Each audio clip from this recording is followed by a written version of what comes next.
Hello guys, আমি আছি গুয়াহাটি। তো দেখেন গুয়াহাটি বিশাল বড় এক হসপিটালে আছি, all India student of medical science Guwahati. তো যাই হোক, আমি যাইতেছি পার্কিংয়ে, যেহেতু বহুত বড় হসপিটাল, যেখানে সেখানে গাড়ি রাখা যায় না, নাহলে ফাইন করে দিবে। তো অলরেডি আমি পার্কিংয়ে আইছি, হ্যাঁ পার্কিং পাইয়া গেছি। তো এইটাই হলো আমস হসপিটাল, AIMS আমস হসপিটাল। তো আরও দেখেন, এই যে হসপিটালের ভিতরে ডবল রোড, ন্যাশনাল হাইওয়ের মতন। এদিকে মোটামুটি 1-2 কিলোমিটার মতন লম্বা আছে মনে হয়।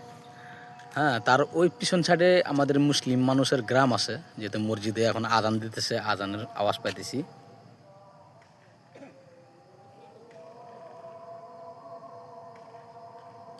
শোনা পাইতেছে নি আজানের শব্দ। তো এই হইল হসপিটাল, সায়েন্স হসপিটাল।